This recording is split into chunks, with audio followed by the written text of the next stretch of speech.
बिस्मिल्लाहिर्रहमानिर्रहीम। अस्सलाम वालेकुम। मेरा नाम है हकीम मोहम्मद अहमद और आप मेरा यूट्यूब चैनल देख रहे हैं अहमद एडिटिव।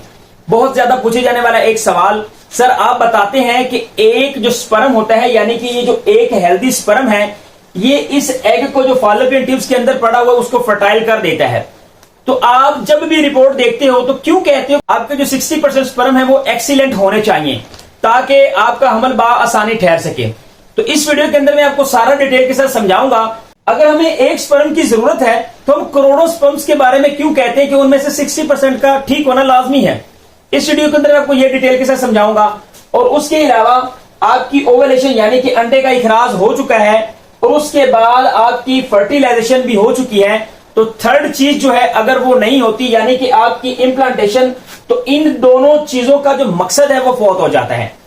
तो इस वीडियो के अंदर मैं आपको तमाम डिटेल के साथ समझाऊंगा कि ओवुलेशन के बाद फर्टिलाइजेशन कैसी होती है, आपकी इम्प्लांटेशन कैसी होती है, अगर एंडोमेट्रियम का साइज कितना होगा तो ये इसको एक्सेप्ट करेगा, इस बेबी को अपने अंदर समो लेगा, अगर इसका साइज कम होता है तो फिर क्या होता है।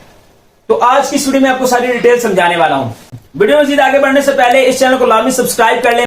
तो सबसे पहले हम जो समझ लेते हैं कि अगर एक दफा मेल एजैकुलेशन करता है, हम फर्ज कर लेते हैं, हम उन मिलियंस के चक्कर में नहीं पड़ते, हो सकता है आपको परेशानी का सामना करना पड़े। रिलेशनशिप बनाने के बाद जब स्पर्म यहां पर डिपॉजिट होते हैं जाए मखसूसा के अंदर, तो एक मर्तबा मेल के जो है वो 100 स्पर्म जो है वो एंटर होते हैं। अब हमने टोटली इसको समझना है। अगर यहां पर 100 स्पर्म जो है यहां पर एंटर होते हैं तो इनमें से तो एक हमें चाहिए, तो हम 100 क्यों काउंट कर रहे हैं। जैसे ही मेल की एजैकुलेशन होगी तो इनमें से आपके 50% जो स्पर्म होंगे, 100 में से 50 स्पर्म यहां पर खत्म हो जाएंगे। वजह क्या है, आपका जो पीएच लेवल है, आपकी जो वजाइना होती है ये एसिडिक होती है। निजामे इलाही है, निजामे कुदरत है। अगर ये एसिडिक ना हो तो इस वजाइना के थ्रू कुछ ऐसे बैक्टीरिया आपकी यूट्रस के अंदर चले जाएं, जब आपकी इम्प्लांटेशन होती है तो आपके बेबी को नुकसान हो। इसीलिए जो आपकी वजाइना होती है ये बहुत ज्यादा एसिडिक होती है। लेकिन सम टाइम क्या होता है, इसका पीएच लेवल बहुत ज्यादा बढ़ जाता है, तो 50% यहां पर आपके स्पर्म मर जाते हैं। तो जब यहां पर आपके पास 50 बचेंगे तो अब आ जाता है सर्विक यानी कि बच्चादानी का मुंह। इसके साथ यहां पर सर्वाइकल फ्लूइड होता है। इनमें से तकरीबन 25% जो स्पर्म है वो यहां पर ही मरना शुरू हो जाएंगे या यहां पर ही रुकना शुरू हो जाएंगे। तो इनमें से तकरीबन जब आपके 100 स्पर्म यहां पर डिपॉजिट हुए तो 50 यहां पर खत्म हो गए, 25 यहां पर खत्म हो गए, बाकी कितने बच गए, 25। अगर आपकी ओवुलेशन हुई है, सर्विक का मुंह ओपन है, सर्विक का मुंह बिल्कुल इतनी पेंसिल की नुक्कड़ जितना इतना खुलता है, स्पर्म बिल्कुल छोटे छोटे से होते हैं। तो यहां से अगर 25% स्पर्म यानी कि 25 स्पर्म यहां से गुजरते हैं तो अब आपको यह नहीं पता कि कौन सी फॉलोपियन ट्यूब्स के अंदर एग पड़ा है।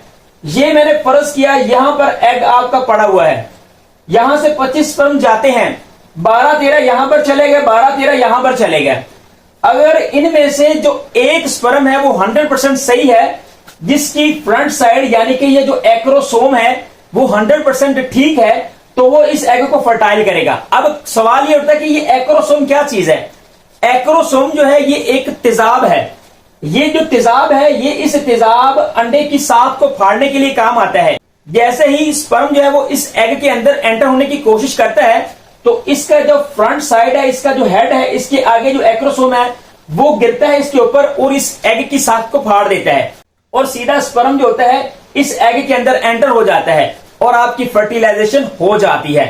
तो मसला यहां पर यही होता है कि जो आपके 100 स्पर्म थे इनमें से तकरीबन कोई 1 2 3 4 5 ही स्पर्म आगे गुजरते हैं, उनमें से भी एक लीड करता है और यहां पर एग को फर्टाइल करता है। तो इसीलिए सवाल यहां पर खत्म हो गया कि जितने ज्यादा आपके स्पर्म्स होंगे उतने ज्यादा चांसेस के साथ आप कंसीव कर सकते हो। तो अब हम बात कर लेते हैं कि आपकी ओवुलेशन तो हो चुकी है और आपकी फर्टिलाइजेशन भी यहां पर हो चुकी है। तो हम अगले सवाल को फर्ज कर लेते हैं कि आपकी जो ये इम्प्लांटेशन है ये अगर नहीं होती तो क्या होता है। जब यहां पर फर्टिलाइजेशन हो जाती है तो यहां से जो ब्लास्टोसिस्ट बनी होती है, ये जो जाइगोट बना होता है, इस जाइगोट ने यहां पर आकर चिपकना होता है, इसने इंप्लांट होना होता है। अगर आपका ये जो ब्लास्टोसिस्ट बना हुआ है इसने एक्सेप्ट नहीं किया तो ये सीधा आपकी वजाइना की तरफ बाहर निकल जाएगा और आपको पीरियड्स आ जाएंगे। जो अंदर वाली तह है, बच्चादानी की जो अंदर वाली तह होती है, इसको बोलते हैं एंडोमेट्रियम। एंडोमेट्रियम इसका साइज जो है 8 से लेकर 12 mm तक पक्का होना चाहिए, तब जाकर ये जो जाइगोट बना होगा ये आपकी एंडोमेट्रियम की जो लाइनिंग है इसको एक्सेप्ट करेगी, अपने अंदर समोएगी। अगर इसका साइज कम हुआ तो वही बात कि ये आपके पीरियड्स के साथ ये जाइगोट बना होगा ये खत्म हो जाएगा। सवाल यहां पर होता है कि अगर अंडा भी ठीक बन गया है, स्पर्म भी ठीक है और खवातीन की जो अंदर वाली एंडोमेट्रियम की लाइनिंग है, तय है, ये ही ठीक नहीं है, तो आपका हमल नहीं होगा, आपकी इम्प्लांटेशन नहीं होगी। तो इम्प्लांटेशन को सक्सेस करने के लिए आपको कुछ डाइट्स लेनी होती हैं, कुछ ऐसी चीजें खानी होती हैं जो आपके अंदर विटामिन्स मिनरल्स की कमी को पूरा करते हुए आपकी एंडोमेट्रियम की लाइनिंग को मजबूत करे, आपके एग को अच्छे तरीके से मजबूत करे, मेल के स्पर्म्स को अच्छे तरीके से बढ़ाए, तो उसके बाद आपके हमल के जो चांसेस होते हैं वो बहुत ज्यादा बढ़ जाते हैं। मैं उम्मीद यही करता हूं कि ये वाली वीडियो आपको पसंद आई होगी।